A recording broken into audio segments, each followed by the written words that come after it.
मासिकामध्ये सरांचा लेख आहे, तो जरूर वाचा.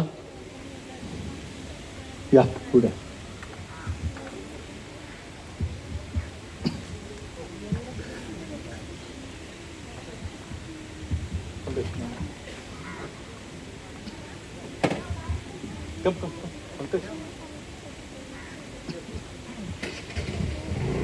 सहजीवन मासिक 2025 पुणे विकास की गळफास डेव्हलपमेंट ऑर डेथ नाव जरा सॉलिड ठेवलं आहे.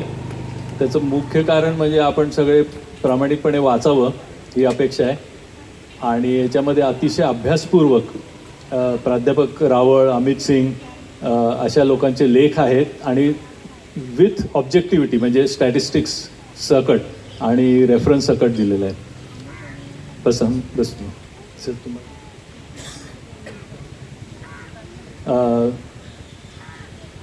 दांगट सरांना निघायचं आहे, त्यांचं अजून एक हो तुमचं. तर मॉडेल कॉलनीतल्या नागरिकांना एकदा ॲश्युरन्स द्या, तुम्ही आहात आमच्याबरोबर. नमस्कार, मी घोले रोड क्षेत्रीय कार्यालय इथे वार्ड ऑफिसर म्हणून नेमणूक झालेली आहे. तुमच्या काही अडचणी असतील ते मी सोडवण्याचा प्रयत्न करेल. धन्यवाद.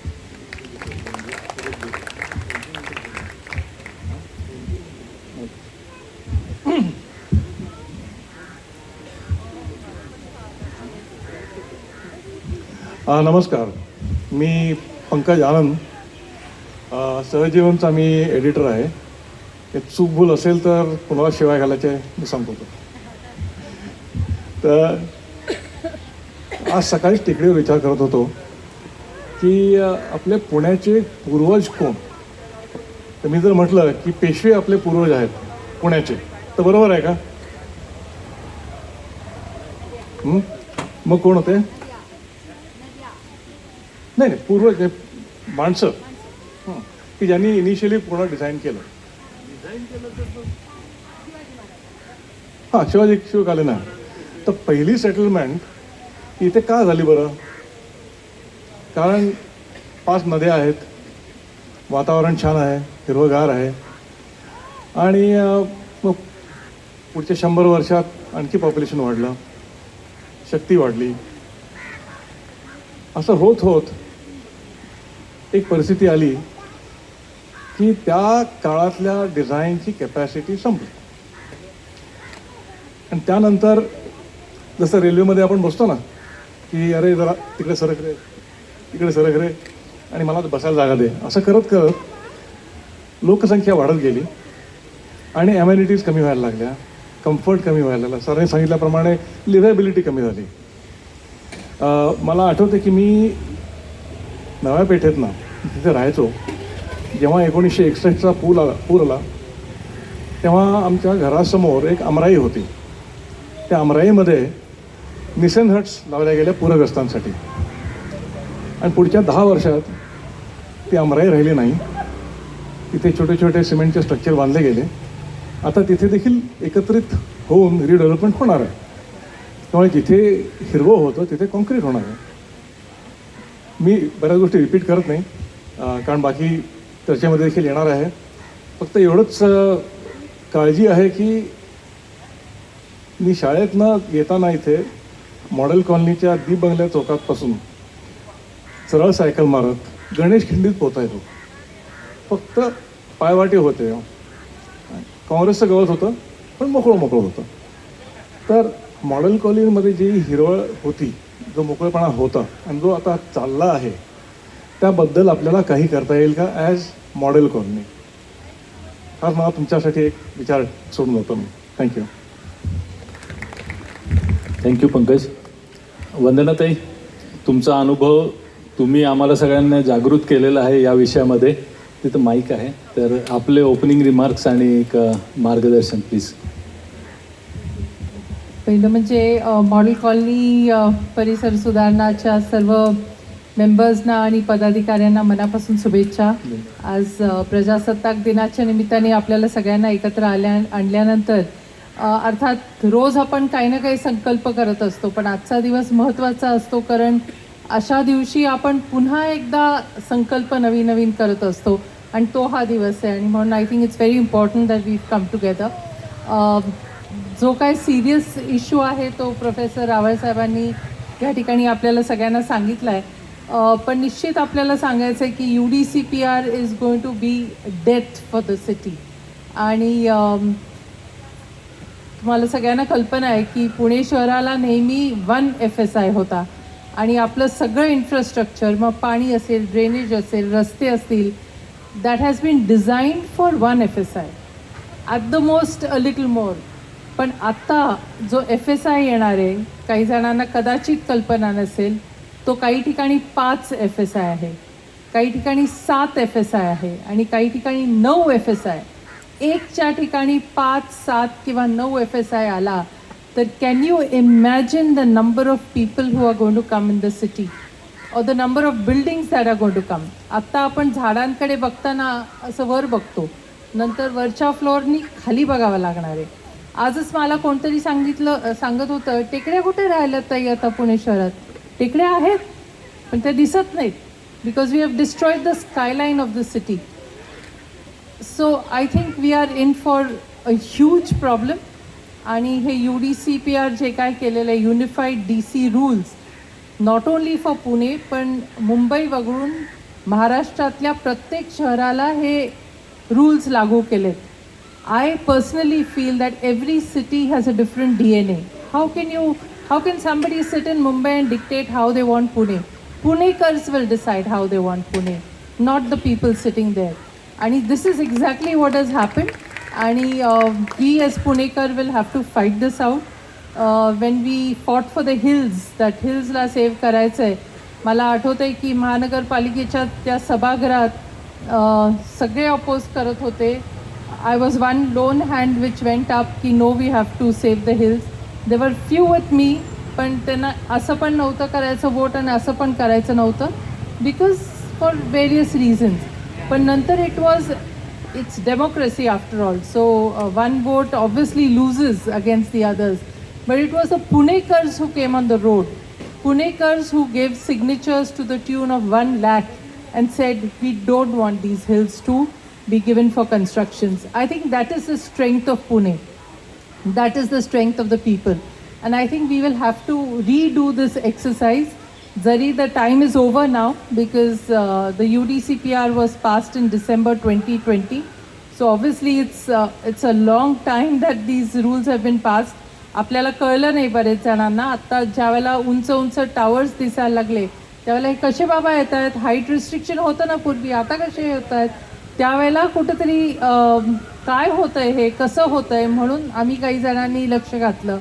आणि surprisingly you will be surprise that there were some developers who called me and told me की वंदना, ह्याच्यावर तुम्ही आवाज उठवा.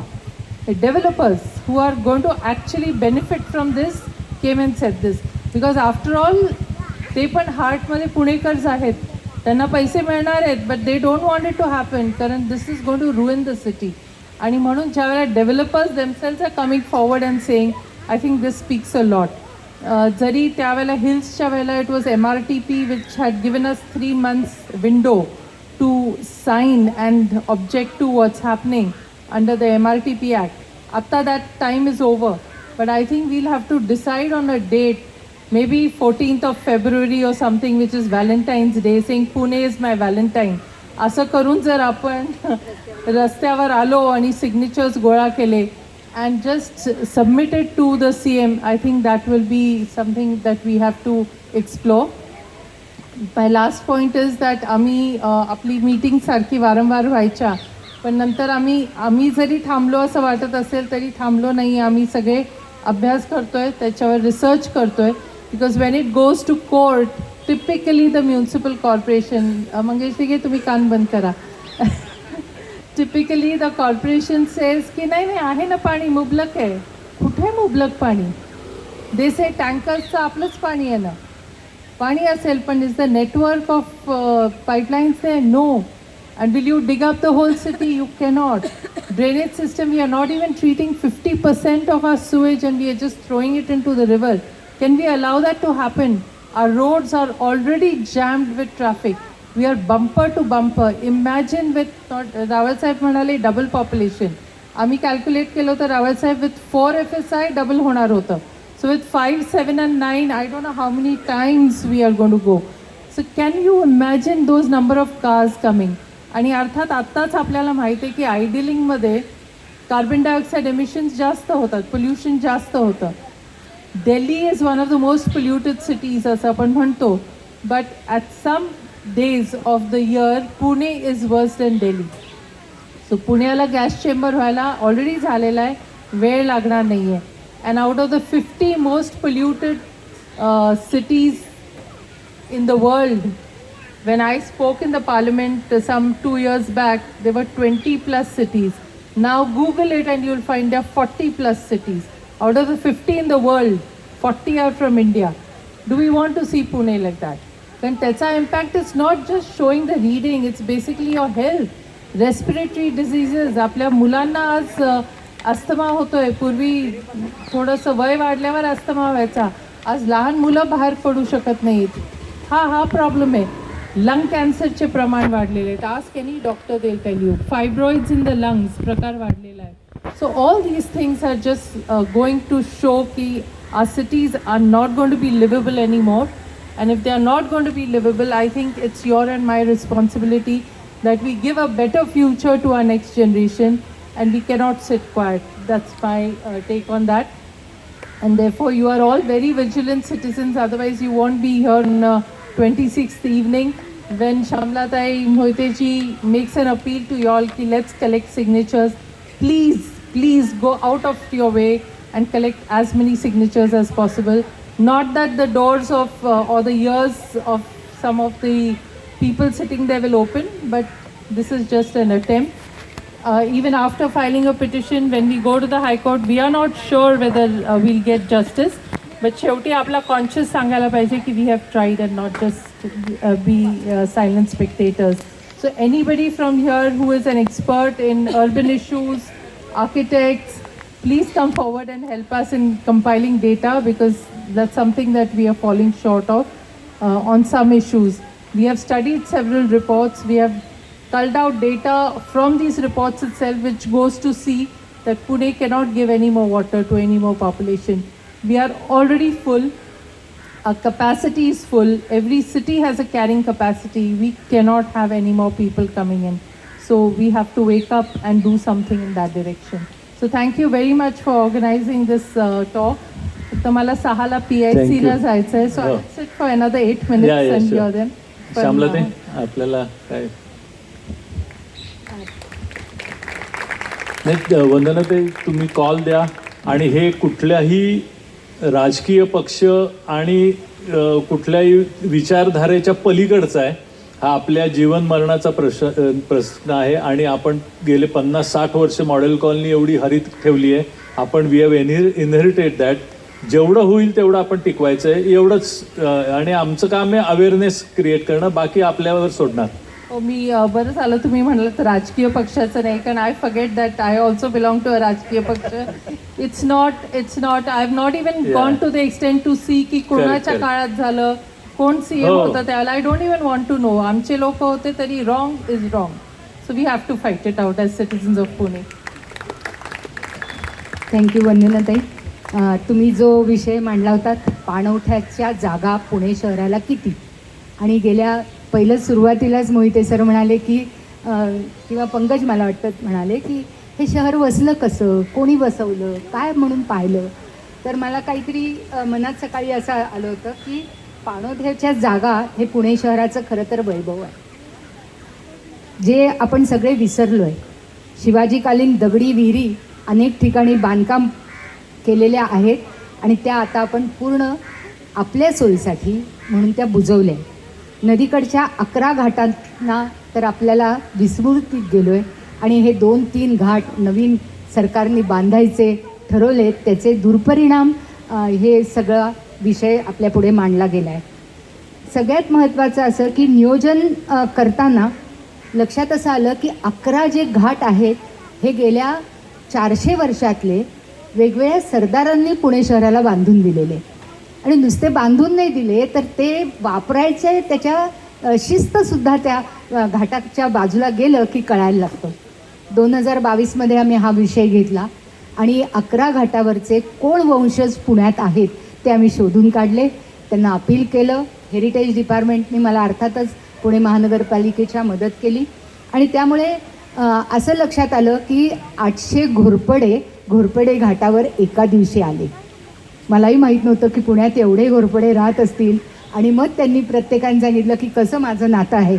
पण हे लक्षात घेताना ही वंशज त्याच्याकडे आपण जेव्हा अपील करतो, म्हणजे ताई म्हणाल्या आपण 14 फेब्रुवारीला करायचा का व्हॅलेंटाईन डे, तर तेवढ्यापुरतेच होतं. मग पुढे जे आहे ते सगळं महानगरपालिकेच्या अंगावर पडतं. तर तसं न होता नागरिकांचा सहभाग वाढणं खूप गरजेचं आहे. खरं तर 73 साली जेव्हा नॅशनल सोसायटी फॉर क्लीन सिटीची स्थापना झाली आणि त्याच्यात वेगवेगळे विषय आले, त्यात ही एक अबंडंट क्वॉरी की ज्याच्यात खूप कचरा टाकलेला असायचा आणि म्हशी डुंबायला येत असत, असे जे वातावरण होतं, अशा आम्ही जेव्हा हे सुरू केलं स्वच्छता आणि प्लांटेशन, तेव्हा लक्षात आलं की एकाच यांनी होणार नाही. म्हणून शहरभर आम्ही शोधत गेलो आणि लक्षात आलं की ह्या 4.5 एकराचाच प्रश्न नाही आहे, तर संपूर्ण शहरात 36 क्वॉरी अशा आहेत आणि त्याचा पूर्ण डाटा तयार करून आम्ही महानगरपालिकेच्या त्या विभागाला दिला आहे. सगळ्यात मोठं पाणी धानोरी लेक 11 एकराचं पाणी आहे. तिथं गेल्यावर असं वाटतं समुद्राच्या लाटांसारखं पाणी असतं. तुम्ही विचार करा की प्रत्येक वेळी म्हणजे असं काही वाचवायचं तर तुम्हा सगळ्यांना माहीतच आहे की आपली परिसर सुधारणा समितीचे 5 दिग्गज इथे वकील पण आहेत की ज्यांच्यामुळे आम्ही ही लढाई जिंकू शकलो, कागदपत्र तयार करू शकलो. त्याबद्दल मी मनापासून त्यांचे आभारच मानते. धानोरी लेक हे 11 एकर आहे, तर आपलं पाषाण लेक 138 एकर पाण्याचं. आपल्याला लक्षातच येत नाही, आपल्याला वाटतं पाषाण लेक ना, हो असेल मोठं, पण किती एकरावर पाणी आहे, कोणासाठी आहे, तर खरं आपल्या पुणे शहरातल्या लोकांसाठीच आहे. राम नदीचा उगम भुगावमधून होतो आणि तो बावधनच्या मागून येऊन त्या पुढच्या नदीला आपण जोडला गेलेला आहे. इथे कुणाल आणि त्याचे सहकारी त्याच्यासाठी धडपडत आहेत आणि आत्ता म्हणाले की जवळजवळ 29 स्पॉट आम्ही नीट केले, 3च राहिले. बघा म्हणजे किती ईर्ष्या आणि प्रयत्न त्यांचा चालू आहे. मुळामुठा नदीच्या आजूबाजूला जे उगम आहेत ते तर आपण इतके म्हणजे त्यांची दुर्गंधी, दुर्दशा आणि दुर्लक्षित असं नागरिकांनी केलं. कशासाठी, तर मी बिल्डिंग बांधली आहे आणि त्याला आपलं ड्रेनेज जोडून दिलं. हीच परिस्थिती पुण्यातल्या आपल्या भागातल्या जो कॅनॉल आहे तो येतो याच्यावरून खडकवासल्या धरणातनं आणि ते पाणी ॲग्रिकल्चर कॉलेजला पुरावं, त्या कॉलेजच्या शेतीला मिळावं म्हणून हा कॅनॉल आहे. पण आज त्याची स्थिती किती वाईट झालेली आहे तुम्हाला कल्पना आहे आणि दुर्गंधी येते. म्हणून आत्ता आम्ही मोहिते सरांच्या मदतीने आणि महानगरपालिकेच्या मदतीने आपण असे जे कॅनॉल आहेत, असे किती आहेत तुम्हाला असं वाटतं किती असतील? 57 कॅनॉल आहेत पुणे शहराला. या 57 कॅनॉल म्हणजे त्यातलं एक वैशिष्ट्यपूर्ण सांगते की सारसबाग येथे जे पाणी आणलं तर त्याचा जो तिथे पाणी आणण्यासाठी जो कॅनॉल आहे जवळच आहे. बघा तुमच्या लक्षात येईल की मी जेव्हा असं बोट ठेवून तुम्हाला सांगते की हे कसं आहे, तर त्या कॅनॉलचं पाणी सारसबागेत कुठनं आलं, तर आलं कात्रज लेक, मस्तानी तलाव, कात्रज लेक आणि मग सारसबाग. आणि तिथून कुठे गेलं हे पाणी, तर पेशव्यांनी ह्यासाठी जे दगडी कॅनॉल बांधले, छोटे छोटे, किती फुटाचे आहेत नाही का, 1.5 फुटाचा आहे पण पूर्ण दगडी आहे आणि ते आजही आपण पाहू शकतो. सारसबागाच्या पुढे पाणी जेव्हा सदाशिवपेठ, नारायणपेठ, शुक्रवारपेठ, भावलीचा हौद, फडके हौद अशा ज्या वेगवेगळ्या जी नावं आहेत तिथे आम्ही बालपणी मस्त अशा पाय वगैरे घालून शाळेतनं घरी जाताना उगीच पाय धुत, काय कारण नसायचं पाय धुवायचं, पण तिथे गारगार पाणी असायचं, त्याचं एक अट्रॅक्शन होतं आणि म्हणून ही सगळे हौद आम्हाला तोंडपाठ आहेत. पण आज परिस्थिती अशी आहे की हौदावर गणपती उभा केला आहे, हां हौद काढला आहे आणि काय केलं आहे तर खाली पुष्करण्या आहेत म्हणजे उभाळ आहेत खाली आणि ते काढून तिथे गणपती केलेत. हे सगळ्यात दुर्दैवी हे आहे या संपूर्ण म्हणजे ते मी जे वर्णन केलं या पुष्करण्यांचं, तर हा पहिला एक पठाराचा भाग होता पुणे शहराचा, बाकीचा डोंगराळ होता. म्हणजे पुण्यात जर पाणी आणायचं तर कोणासाठी आणायचं, तर शुक्रवार सदाशिव ज्या पेठा आहेत, 9-8 पेठा आहेत, त्यांच्यासाठी पाणी आणायचं आणि मग तिथे वस्ती चांगली करायची, असा तो एक अभ्यासपूर्वक त्यांनी केलेलं काम होतं. आणि साधी गोष्ट आहे, तुळशीबाग मग आपण जातोय आता काय घेतोय तर प्लास्टिकच्या वस्तू, तेव्हा तुळशी तिथे लावून ती रोजच्या पूजेसाठी पेशव्यांच्या घरी येत असत, हे त्याचं खरं मूळ कारण आहे. सगळ्यात म्हणजे आपण सर आमच्या लहानपणी अगं ही सापडत नाही, हा सापडत नाही, लहानपणी आई 6:30च्या आत घरी हे असायचं आणि पर्वचा म्हणायला लागायचे, तर अरे त्याला शोधा रे बखळीत असा एक शब्द होता. बखळ म्हणजे ओपन स्पेस, वाड्यांच्या आजूबाजूच्या एक ओपन लँड असायची आणि त्याच्यात आत्ता कोणीतरी म्हटलं की माझ्या इथे आमराई होती, तर मी शुक्रवार पेठेत राहणारी पंत सचिव बोळात, तिथे आज आमचा वाडा आहे आणि आजूबाजूला ह्या ज्या बखळी आहेत तिथे फळांची झाडं आहेत, वेगवेगळी फळांची झाडं आहेत. मग चाफ्याची बन आहे, चिक्कूचं बन आहे, आंब्याचं आहे. अशा पद्धतीने त्यांनी ती ग्रीनरी, जरी वाडा बांधला तिथे 25-30 लोक राहायला आली असली, म्हणजे कुटुंब राहायला आली असली, तरी त्यांनी हा विचार केला होता. आणि त्यांना पुरणारं पाणी त्या प्रत्येक वाड्यात एक विहीर आहे. म्हणजे तुम्ही मंडईत माझ्याबरोबर चला, मी तुम्हाला विहिरीच्या जागा दाखवू शकते, एवढ्या विहिरी आहेत. म्हणजे पुण्याला पाणी कमी आहे का, तर नाही, ती एक अशी बेसिनसारखं आहे, आपला सॉसर म्हणतो आपण शहराला, त्याचा आपल्याला खूप चांगला हे आहे. आणि महानगरपालिका जेव्हा म्हणते हो खूप पाणी आहे, पण तुमच्या दारात 3 तास पण पाणी येत नाही. आम्ही जे सोडतो महानगरपालिकेचं पाणी ते फक्त 1 तासासाठी असतं आणि तरी तुम्हाला पुरतं. विचार करा, कोणी इथे तक्रार करत नाही आपल्या मॉडेल कॉलनीत. म्हणजे पाणी वापरायचं जर एक सिस्टीम तयार केली तर शहर कशा पद्धतीने वागतं हे उदाहरण आहे. मला इथे खरवडकरांची आठवण येते. खरवडकर पाणी विभागाचे मुख्य होते आणि ते म्हणले ताई पाणीच नाही, कुठनं देऊ तुम्हाला पाणी, तर म्हटलं आपण नागरिकांना शिस्त लावू चला. आणि 80-85 मधली ही गोष्ट आहे बरं का, आत्ताची नाही. आणि आम्ही खरंच असा सेमिनार घेतला आणि तेव्हा लक्षात आलं की महानगरपालिका आणि इतर 3 डिपार्टमेंट यांचं एकमेकाशी